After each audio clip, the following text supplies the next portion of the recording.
What's up, guys, and welcome to another episode of No Crosstalk. My name is Pip. And I'm Drew. And my name is Pete. Today we got these two guys with us. Laura's overseas and Rick is busy. So I asked my two very good friends to join me today. We have a great podcast for you guys today. Happy Friday.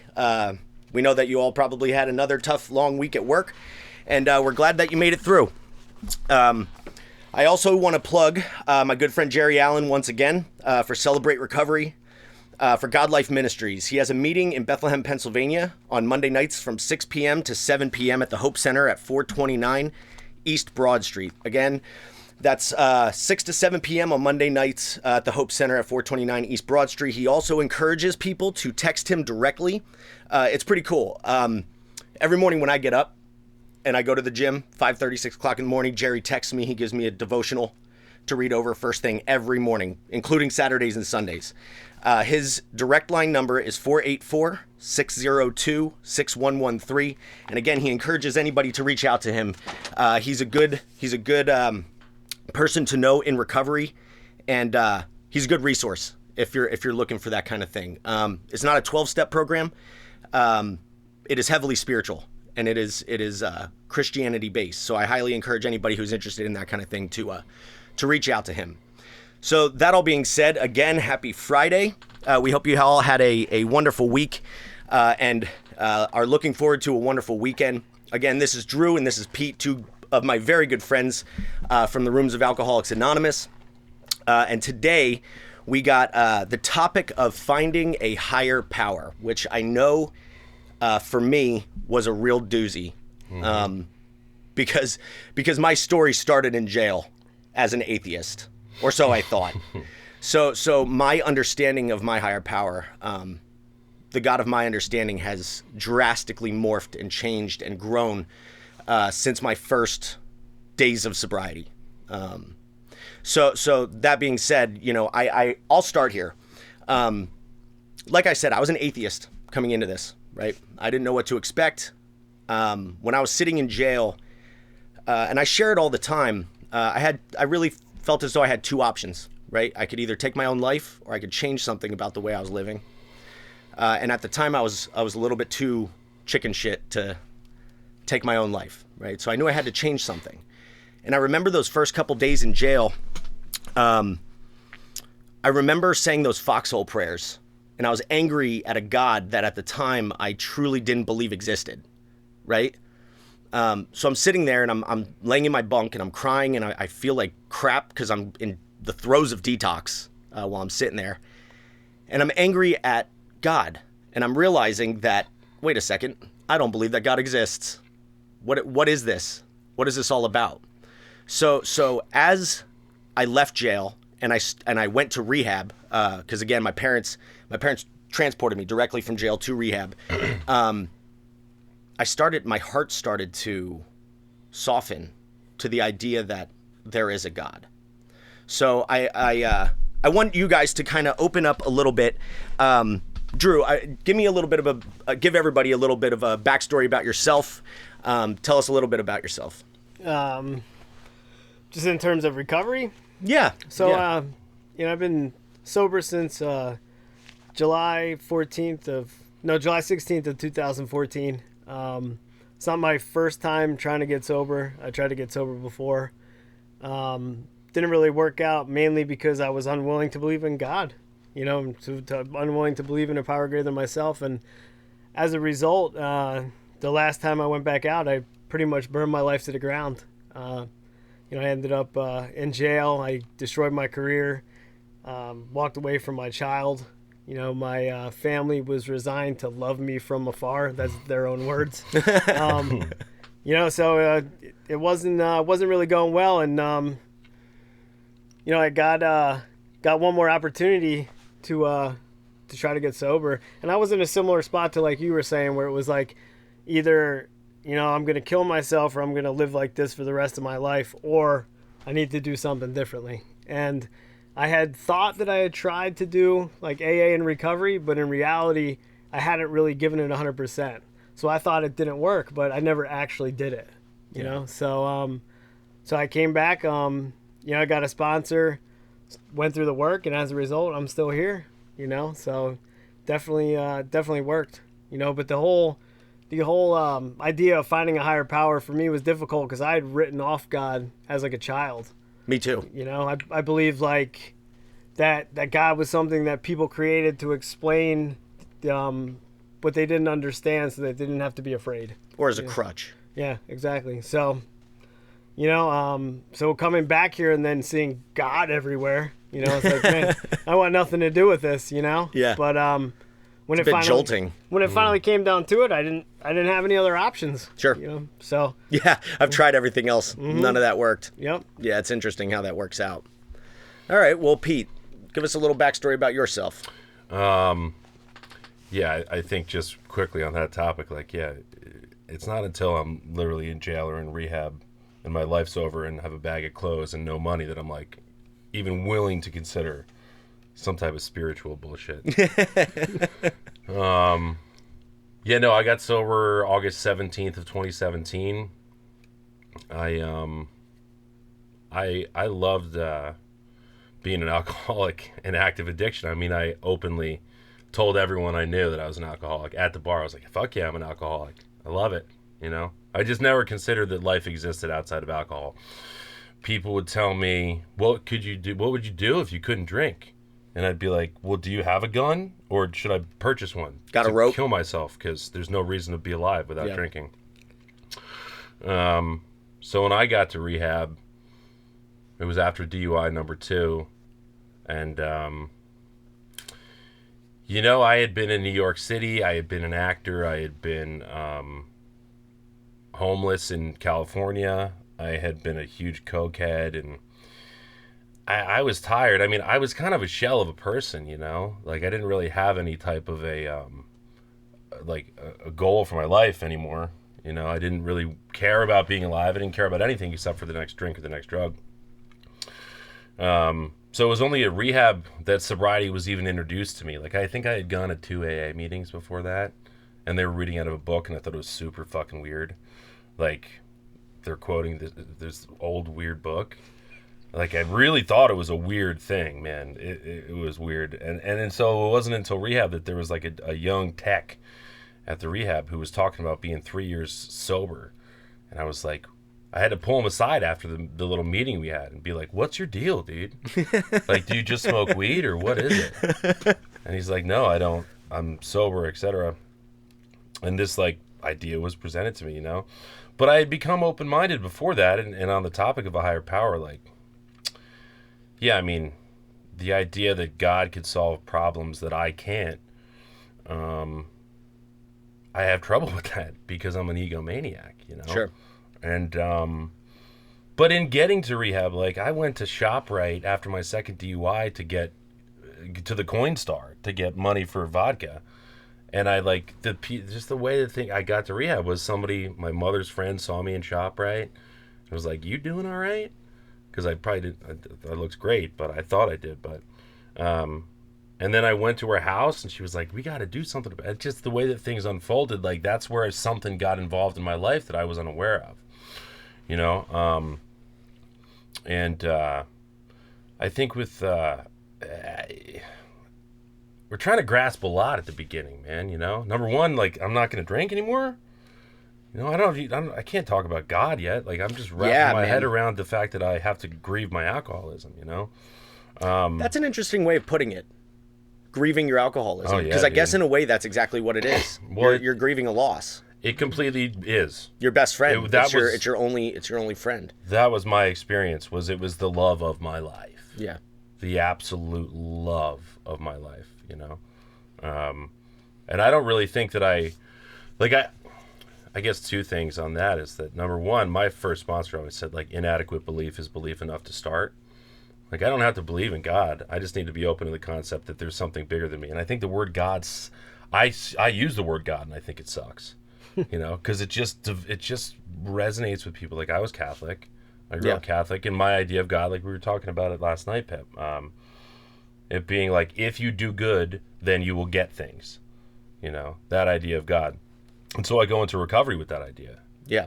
Because that's a God that I know. Yeah. So if you're asking me to believe in a God, like, okay, well, yeah, there was like Jesus, right? And there's church, and I had a fucking first communion. So Yeah. I guess that's the God that I go believe in. And then, but that's counterintuitive to some concepts that I learned as an adult. It's like, well, yeah, but like, you know, if I do bad things in life, like I don't always get punished. And if I do good things, I don't always get rewarded. Right. So how the hell does this work? You know? Yeah. So anyway, like I don't know what I believed, and half the time I still fucking don't, dude. Yeah, sure. You know, I just believe in something. That's why I say the word God. Like I like the idea of a higher power, a power greater than myself. Or as a God as we understand him. Yeah. You know, that terminology alone, it allowed me to be like, okay. Like from absolutely not to, yeah, all right. Yeah. And I think the term powerlessness, right? Like we're powerless over alcohol. Then I need a power greater than myself. That is like 2 + 2 = 4 for me. Like Hell that makes yeah. sense. You know what I mean? Oh, so I need yeah. power. Okay. Well, do I have to call God? No. Okay. But is it easier and shorter and only 3 letters? Yeah. You know, like that's what it winds up being. But it's just some type of a power. So I don't know. As I've stuck around, and you know, the idea of God has changed for me tremendously. You know, but the grieving of the alcoholism is a real thing. Yeah. Well, so let me touch on my earlier life, right? Because Yeah. I also grew up. I went to Christian school my whole life. I grew up in the church, right? Yeah. And I remember one specific instance that really turned me off to the concept of God. I was a part of our youth group at my church, and our youth pastor got caught in this huge scandal. Mm-hmm. He had been cheating on his wife. He left. Pastors really get after it, dude. Like priests and pastors, like maybe a different career choice for some of these motherfuckers, dude. They're all just doing shit. Don't you know? It really is. Yeah, of all the professions, I feel like Yeah, they get dude. caught in the most scandals. But that They really do. oh man, that's funny. But so this happened, and I just remember because that was right around. I specifically remember I was like 15 or 16 years old, and I had just become born again. Right, like I got baptized by my uncle, who's a pastor. Right, I got baptized, and I was like, okay, I'm really gonna try. Being a 15 or 16-year-old kid, like I'm forming my own thoughts for the first time, and I'm growing up, right? And I was like, all right, I'm gonna be a Christian, right? I got baptized, and I really started diving into my youth group, and I was just like, I didn't want to curse anymore. I didn't want to, I was doing all the things that my youth pastor was telling me to do, and then he gets caught up in this huge scandal, right? So the first man that I really was following down that path turned out to be a total fraud, at least in my eyes, right? Now that I'm grown and I look back on it, the guy was just struggling with his own demons. You know what I mean? It's not like he was because I was holding him to a pedestal. I was holding him to some type of standard that was just simply not fair. You know what I mean? Like the guy screwed up. People make mistakes, you know? But at that point I was just like, you know what? I don't think God's real, because if God was real, he wouldn't let me down like this, right? So from that point forward, I just really did turn my back entirely to the concept of God until my life got so bad and I was locked in a cage, and I was just like, you gotta help me. You gotta help me. Like, I don't even know if you're there, but if you are, like, please help me. And looking back 18 months ago, sure as shit, he was there. And if I'm really being honest, man, like, God was doing for me all along, not just what I couldn't do for myself, what I simply would not do for myself. Like, I would never take the initiative to do the things and accomplish the things that I have in sobriety, right? But all of the shit that I went through, my entire life, all the anxiety as a child, all of the heartbreak as an adult, all of the things that the scandal with the pastor in my youth group, all of that stuff, man, everything up until this point has happened for a reason. And he was doing things for me before I could even figure out how to do them for myself. And then now, like, looking back on it all, I'm just like, well, here we are. What an insane concept. So, Drew, tell me a little bit about your concept of God, where it's come in your sobriety. So my initial, I guess, introduction into God was at the beginning of my last bottom, which consequently wasn't nearly as bad as other bottoms I've had. I was living in a recovery house. I went to the gas station and I was mangled. And I ran into one of the people from the house and they're like, you got to move out. And for whatever reason, instead of running, which is what I normally do, I called my PO and I told him the truth. And I had to go see him the following Tuesday. And like Tuesday after I went to see them, for whatever reason, they're like, since you were honest with us, we're gonna let you stay out. And it was at that point I was like, you know what, like, I don't know if you're real or not, but if you are, I could really use your help, because the only thing that I seem to be good at is like destroying my life. And from that day forward, you know, I stayed here. And bro, I'm so good at that, destroying my life. I'm so good at it. Mm-hmm. Like that's where my free will and my denial of God got me. I'm just really fucking good at it. Yeah, me too. I'm really good at that also. But you know, it wasn't like that initial like concept of God, and I use the term God too just because it's easier and more relatable to other people, but it's not like a Judeo-Christian kind of God. And I think it's also important to bring up the idea that like religion and spirituality are separate things. Absolutely. You know, and like the God that I speak about is more spiritual than it is religious. Because there's all sorts of instances throughout every religion that you can look at and be like, look at what these people did. How could they possibly believe in God? You know? Well, yeah, I do know. And I have found that, you know, because I also having been the type of kid who was raised in a Christian household, who was shown the Bible, who went to Bible studies as a child and teenager, you know, I always thought like, well, God doesn't immediately talk to us anymore, right? So I'm never going to like feel, and when in my denial of God, I always thought of, well, my denial of any type of higher power. I always thought that like show me proof, show me proof. But if you can't, then he's not real. There's more, and I always used to say like there's more evidence to support the fact that God's not real than there is to support that he is real. But in reality, there's an equal amount for both.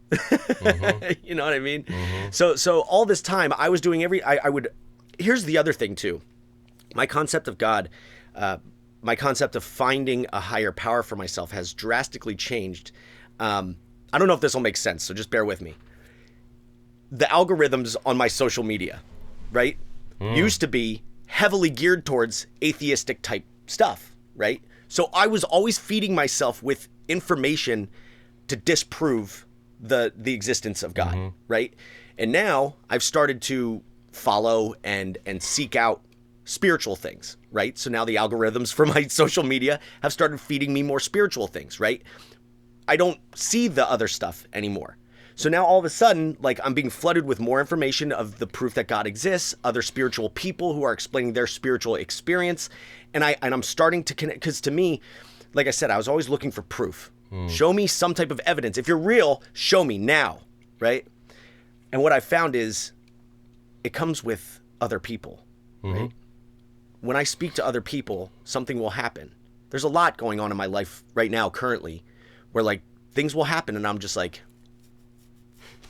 he's trying to tell me something, man. In fact, it's so loud right now. God's not just being like, hey, buddy, hey, look, do this. He's literally standing in my face and screaming at me to make moves, make decisions, dude. Here it is for you. Here it is. And I'm still, as an alcoholic, an addict, I'm still just like, but that wasn't my plan. Right. That was my plan, man. I had other plans. Yeah. And God's just like, dude, not anymore. Not anymore. You know, and as I've gone through this, man, like again, looking for proof now looks like doing what we did last night, taking those long rides, you know, up to rehab centers, doing speaking commitments, going to meetings and hanging out afterwards, and like doing stuff like this, having this banter between three friends who can talk about this kind of stuff. This to me is my higher power. Yeah, dude. And how much proof? What would be proof? Even in the middle of our addiction, I'm like, you show yourself. Like, what would be enough if there was a lightning bolt that came down like right on and just me? Like smoked all your drugs, right? And then I'd be like, man, I got the worst luck in the world. I didn't even know it was supposed to like rain tonight. Yeah, you know, I'd be like, that wasn't it. Like, what would be enough? It's like when would be enough booze? Like, it's never Until my mind is open to it, it's never going to happen, you know? Even though it's happening all around me. Like, what's enough proof? Like, hundreds of millions of people all believing in God and finding, you know, faith in across all different religions with stories that all, like, sort of align, even though they happen on different continents from tribes of people that never met. Yeah. Is that enough proof? No. Is like, you know, people, like my mother got having leukemia when I was a kid and being completely in remission for 30 years, and she prayed to the Virgin Mary. Is that enough proof? Like, no.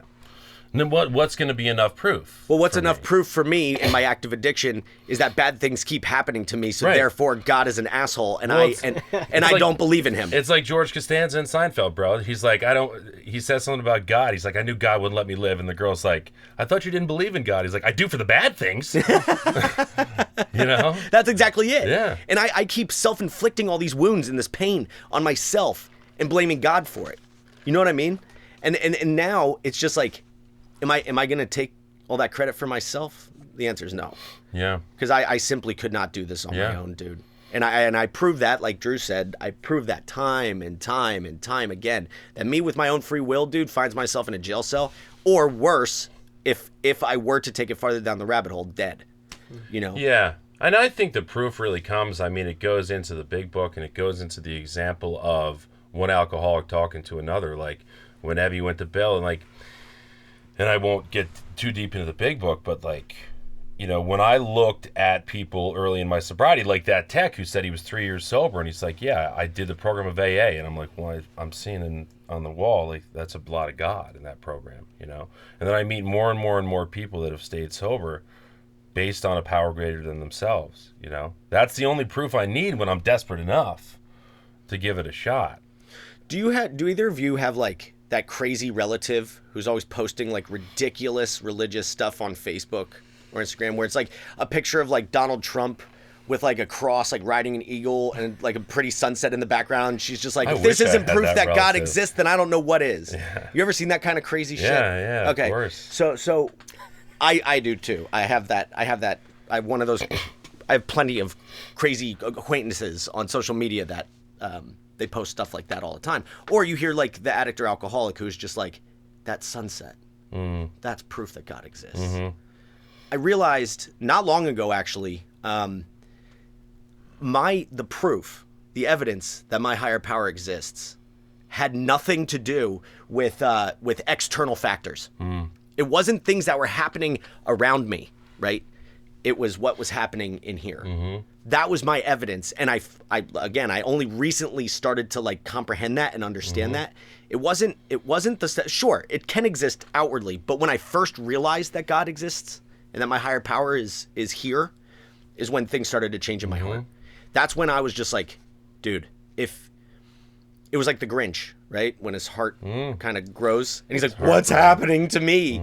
It's that, you know, like as I started to seek more self-healing, right? And I started to seek more recovery and talk to people and learn about myself, and my heart started to grow a little bit. I'm like, there is no other explanation for a guy like me and the way I used to think and feel and treat people. If there's a change in here, that has to be the existence of a higher power. Simply, because I don't know, I can't come up with any other way to explain it. If that makes sense. I agree with that. And like on the way here, I passed the parking lot that I almost died in. You know what I mean? Because I OD'd and I fell out, and luckily someone gave me CPR and, you know, brought me back to life. But how do you go from someone who almost dies in a Taco Bell parking lot to someone who has the life that I have now without some sort of intervention? Yeah. You know what I mean? Like, because I tried to stop on my own thousands and thousands of times, and I always ended up in situations where I found it to be a good idea to pick it up again. Yeah. You know, and it wasn't until this change where, like, I was done. Yeah. You know? Yeah. You know, and it's funny, like, we're all so stubborn in the middle of our drug addiction, you know? Like, nothing would stop me. Like, I got sober on August 17th. On the 16th, if someone said that we're going to rehab, I would have hurt them. But yeah, I would not have been dude. open to it, you know? Yeah. And it's like, if somebody tried before I went to jail to get me to go to rehab, there was no way. I tried. I lasted all of 9 hours.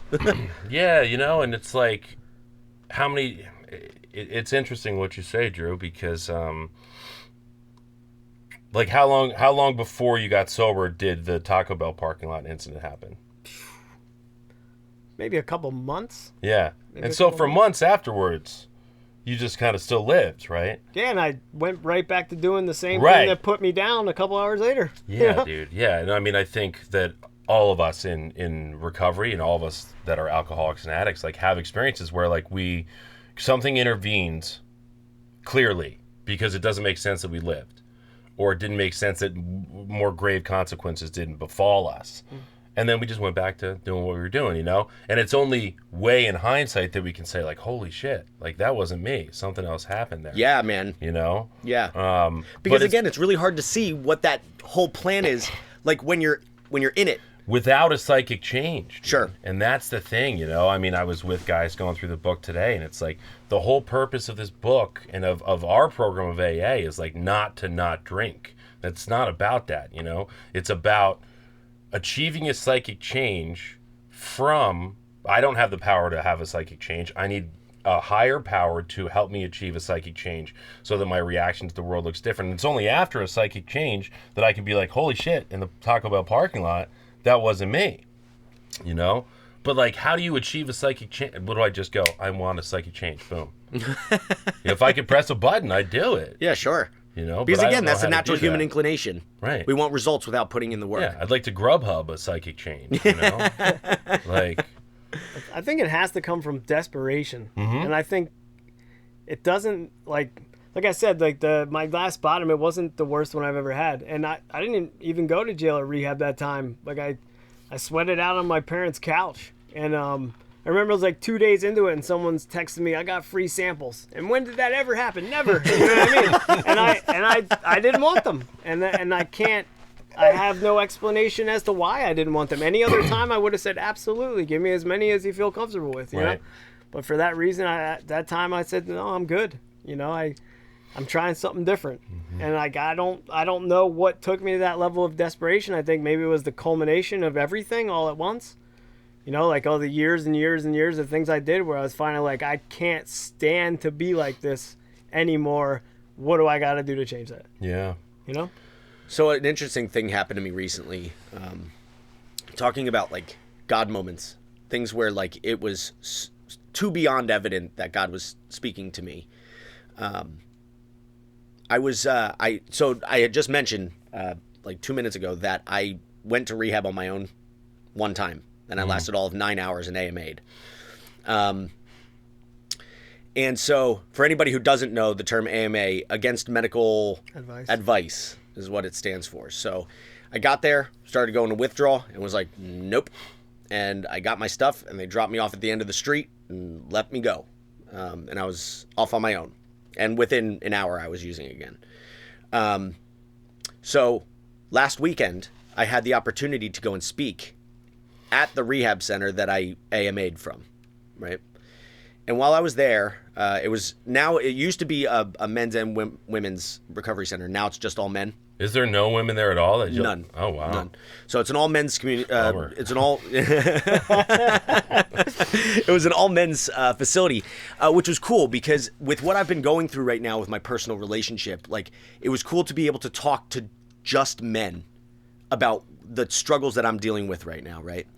And it was outdoors, nice summer night, and I got to just speak candidly with these guys. There was a lot of them there, and so I was sharing the story about my first night in rehab. My roommate in that rehab center and I came in on the same night. We left on the same night. I shared this story last night, so you've heard this. So the first night I was there, we sat in our bunk, and I explained to him that I was coming in there a boy. I wanted to leave there a man, right? In 28 days, I'm going to figure this whole life thing out, right? And then on the last night there, because in that 28 days, man, I was like a sponge. I wanted to learn as much because I knew that I was done. I knew that. I had had enough with the way I was living, and I wanted to change. So I tried to absorb as much as I could. And on the last night there, I explained it. We had the same type conversation, and I said, I think while we were here, I realized that the process of becoming a man is a process that never quite ends, right? And so I was at this rehab center, and I was explaining this story about this roommate that I had and these conversations that we had. And when I was done speaking, we opened it up for questions from everybody, and I got a bunch of different questions from a bunch of different people. And then I thought the meeting was over, and a guy in the back, he raises his hand, right? and I look at him, and it's my roommate from What? the Dude, first. you didn't say that last night. No, I didn't. I did because I didn't have enough time. And remember, I did say though that I said this is a crazy story, and I just didn't have time to go back to it. Oh, wow. But dude, listen. So his hand goes up, and he didn't even say anything. I looked at him. I saw who it was, and bro, I got up. I started crying. He started crying. We both hugged each other. Like I hadn't. Dude, he thought I was in jail. He thought I was Yeah. still in jail. I didn't know what happened to him. We didn't have each other's phone numbers, like nothing. But he's back in rehab, right? And we hugged, dude. And I was just like, dude, I had no idea where you went, man. Like, then again, we were only roommates for 28 days. But those first 28 days, man, like, Yeah. they're heavy, bro. And we had some really heavy conversations.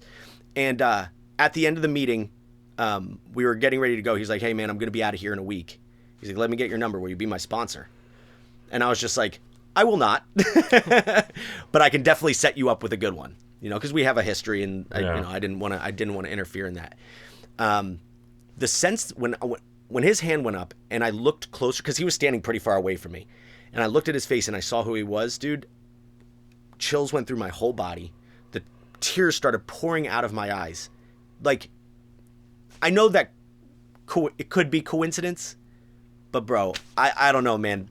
To me, that was God speaking directly to me, and probably directly to him as well, because he saw where I've come since, right? He saw a guy who has been through everything that he's been through, and I've come out essentially on top, you know? So he's seeing me, I'm seeing him, and there was no like pity or any type of judgment from me to him.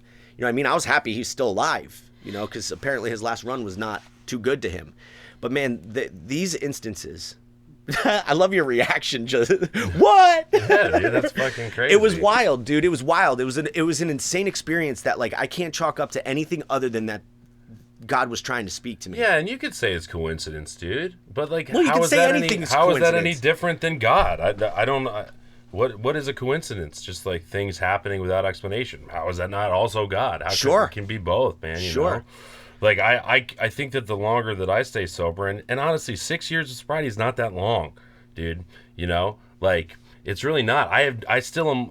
I'm realizing more and more that I know way less than I thought. You know, but the one thing that like keeps me so intrigued is like I'm just not qualified to talk to specifically about what this power is. You know, like. When I was going through We Agnostics with my sponsor, and I had sort of a step 2 experience where I started, this idea was sort of almost injected into my brain that like picturing myself almost as a shape of some kinds, that like there is the open-mindedness or the psychic change required to recover from the hopeless state of mind and body and the symptoms of alcoholism. That if there's a piece that's like, this is that psychic change that goes into my body, just picturing it in that way, like, it's almost like I don't have my human power. It's almost like it's a different shape and a different like type of matter that doesn't fit into me. I don't have the power to put it into me. Like I could have it could be right there, but I can't do it because I literally it's something beyond human. It's like power a round is peg in a necessary. square hole. Right, and it's almost like it's an alien language that I can't speak, like in Arrival. Like it's just it doesn't work, Yeah. and it has to be given to me when I make contact with that power, you know. And I came to this sort of realization, like I said, it was sort of this thought injected into me that was like, you're never ever gonna do it in your whole life. You could try for the rest of your entire life, and you'll never be able to do this without something bigger. You know? And so like I can't sit here and say that I know what that is, but I know how to stay close to it, you know, based on action within the program of AA. And that doesn't mean that if I do action, good things are going to happen at all, you know? Yeah. Well, I think that's pretty evident with like all of us. Yeah, It's like dude. every one of us has dealt with some really heavy shit Yeah. in sobriety. It's Yeah. like, well, but I think I deserve better than this. Yeah. It's like when's it going nah. to be enough? Like I'm sponsoring guys, like I'm doing this, I'm doing that. Like Yeah. why aren't I getting things that I want, you know? And then you take it out on the rest of the world, and it's just how is it any different than fucking using, dude? It's the same You know? thing. Yeah, it's the same thing. Yeah, man, it's interesting. You know, again, my concept of a higher power, and like, look, you could call it the universe, you can call it God, you could call it higher power, you could call it whatever it is, whatever you want, man. It ultimately boils down to the same thing.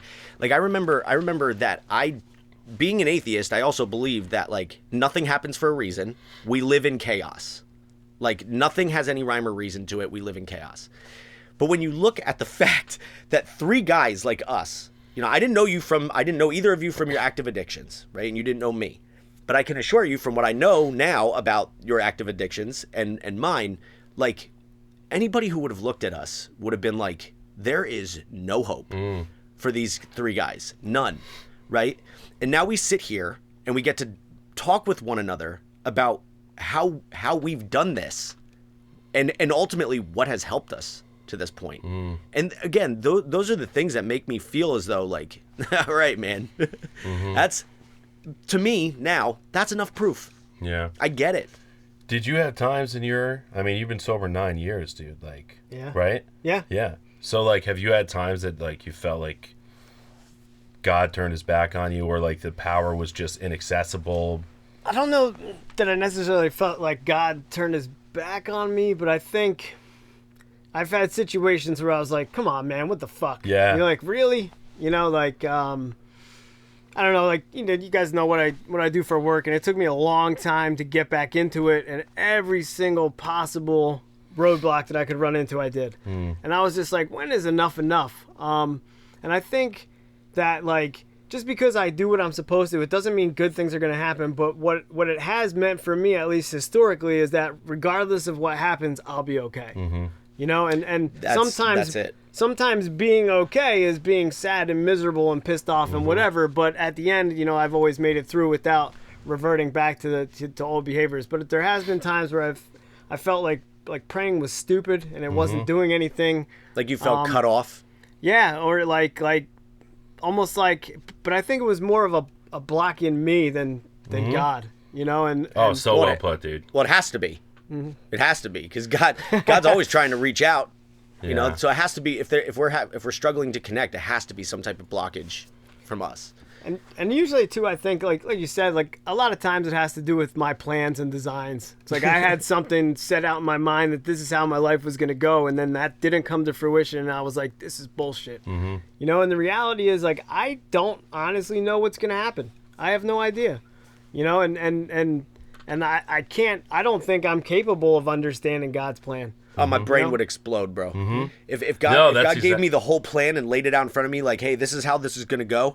My brain would I would melt down. I would not be able to, especially recently. Like I wouldn't be able to handle it. Yeah. I don't think many could.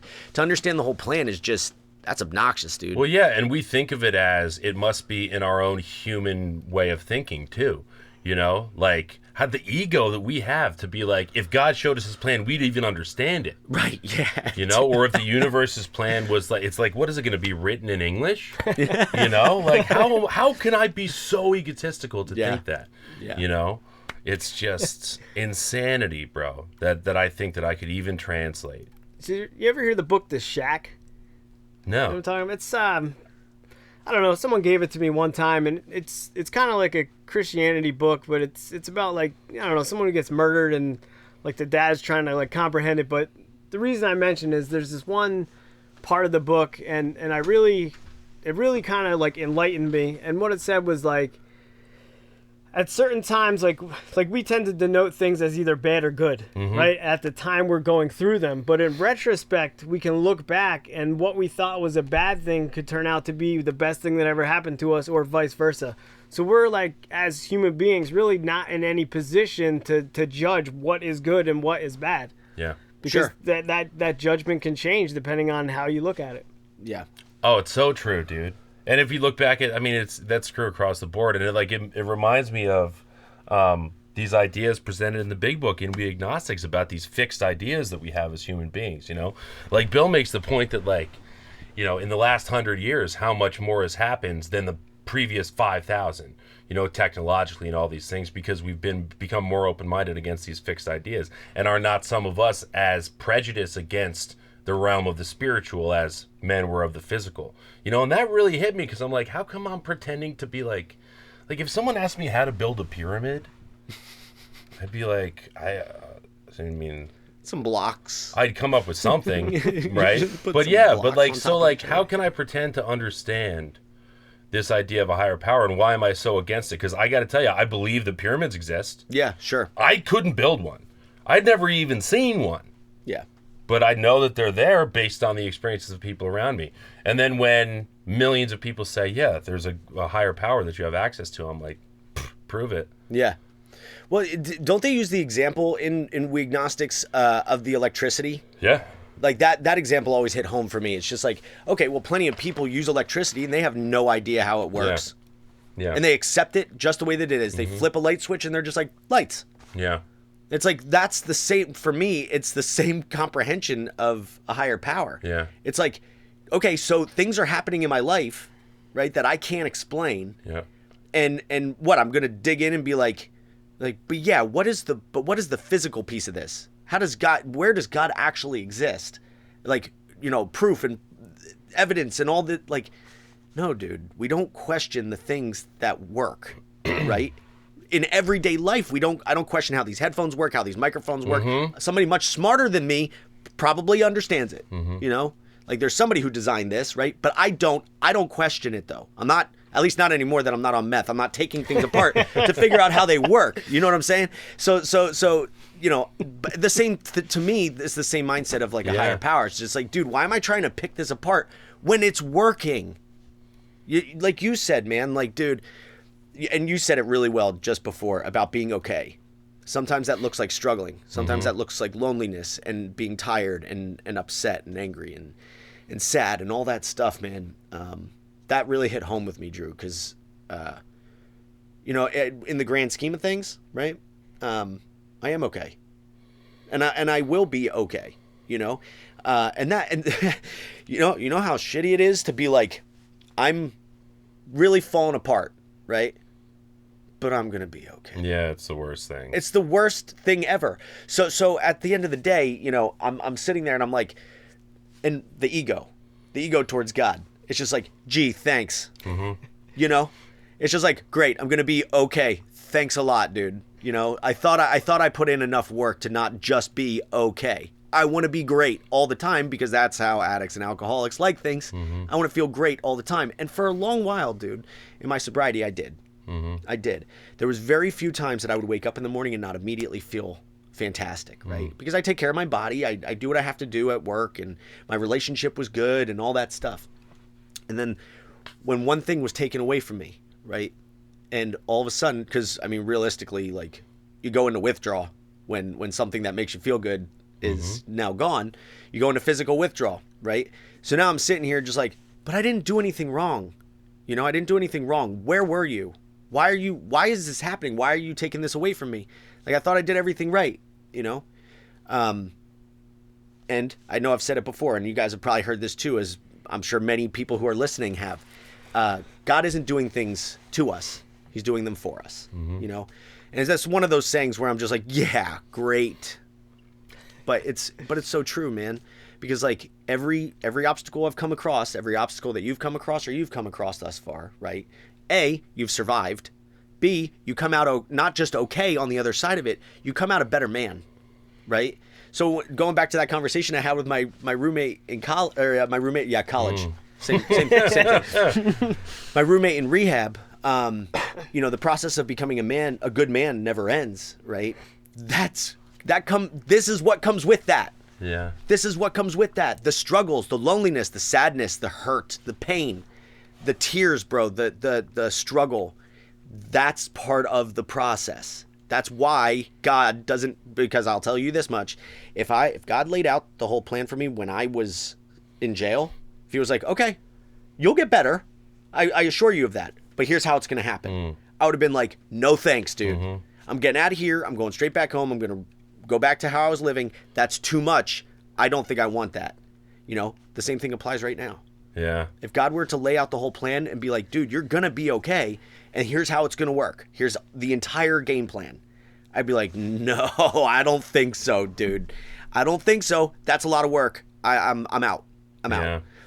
But I've been set up now, you guys have a lot more sobriety than I have. But you guys know better than I do that, that's how this works, dude. This is a process, and you have to take it a moment at a time, and you have to allow God's plan to unfold. Yeah.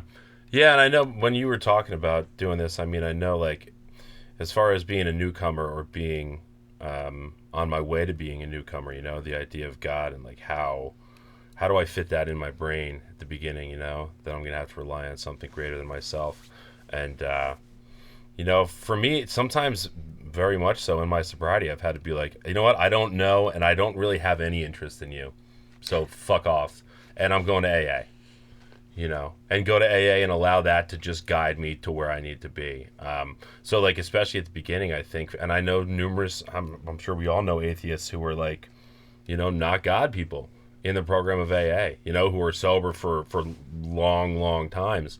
You know, the idea of a power greater than ourselves is absolutely the fellowship. I mean, it can be anything that we want it to be, truthfully, you know. And I think it's so important to touch on because we're so indoctrinated with this idea of a judo Christian, right? Judean Christian, whatever it is. Judo Christian. Judo Christian. Yeah, powerful like Jesus. Yeah, karate Jesus. But you know, like, it really can be anything, man. You know, like, I have a sponsee who reads the Quran in the morning. Like, he's not Muslim. He's not Christian. Like, he likes the words. He likes the way it makes him feel. You know, it gives them an idea of values and things like that. It can just be right on, anything, dude. Yeah, you know, that's beautiful, man. And so, like, a lot of it also is like, and we'll tie things up here. But a lot of it comes to do with, like, we were talking about it last night. We alcoholics are undisciplined. Yeah. Right? So we will allow God to discipline us in the ways that they have set forth. And I mentioned this on a previous episode, so I do apologize to anybody who has followed along for this ride with all the episodes. But, you know, that part of it too. Well, it's kind of like what I was talking about earlier when I started to see, like, changes in my heart, right? But it's also when I started to see changes in my, like, behaviors, bro. Mm-hmm. You know, like, things about, like, okay, so I get up at 5 a.m. every day and I go to the gym. What? That is not how I do things. Never before in my life has that been the guy that I am, right? What? I could be a loyal partner. What? I can be a loyal friend. I can show up for people when they ask me, like, hey, when are you going to be here? And I tell them a time and I'm actually there at that time or early. What is that? What is that, dude? When I was working for my dad in my active addiction, I couldn't be earlier than 3 hours late. Period. Ever. Yeah. Now I show up early, dude. I actually, like, I want to be there for people, right? And I have meaningful relationships with those around me. That is alone enough proof that God exists to me, man. So again, guys, any last thoughts? Anything that you want to touch on? So I think I'll just say that, like, it even says it in the book, you know, like, it doesn't matter where you start. It can be, like, the smallest little thing, but at least, like, have this willingness to believe that potentially there could be something greater than you, and that's all you really need to get started. Right on. Yeah, I think that's such an important point. I mean, you don't have to believe in God to get sober. Yeah, like, that's just it. You just don't have to. Well, I think it goes the other way too. It's just like, you don't need God to get sober, but once you get sober, if you start working through some type of recovery related program, eventually you will find that. Yeah. At least that's the way it worked for me. Belief's is sure to come to you, man. You know. Well, you start to feel better again. Yeah. Something's working inside of you that we can't explain. Yeah. And that's recovery, dude. Yeah. That's recovery. That's the general essence of it. Yeah, I just think I know so many. I'm sure we all know so many, either sponsees or newcomers that are like, I wanted to come, but this God thing ain't working. You know, and it just doesn't have to. It just doesn't have to be that way. Yeah. You know. Very well said. Well, guys, I was really excited for today because you guys are very good friends of mine, and I know that we all respect both of you quite a bit in the rooms, and I'm glad that we were able to do this today. So thanks so much. Thanks for having us, dude. I appreciate you. Maybe in future weeks we can have you guys back on and we can do this again. So thank you so much for joining us, guys. We really appreciate you coming along on this journey. Again, this podcast is for people who are in early sobriety or people who are just considering sobriety. Those of you who have maybe dipped your toes in a couple times before, you kind of got a taste of this, a brief glimpse of the pink cloud, and you kind of know what this is about, but you're just not sure if it's something that you want to really dive into. This is for you. So again, thank you so much for joining us. Happy Friday. Let me plug my buddy Jerry Allen again. His name is Jerry Allen. He runs a meeting for God Life Ministry. It's called Celebrate Recovery. He has meetings from 6 to 7 p.m. on Monday nights at the Hope Center at 429 East Broad Street in Bethlehem, Pennsylvania. And he encourages people to reach out to him directly on his cell phone. All you got to do is text the guy, and he will put you on his mailing list, his text messaging list, and he will shoot you a devotional every single morning of your life, give you something to think about, pray about, meditate about. It's really been helpful for me. I'm sure it could help plenty of other people, so I encourage you to text him. His number is 484-602-6113. That's 484-602-6113. So again, thanks so much, guys. We hope you have a fantastic weekend, and we will see you next time. See you later.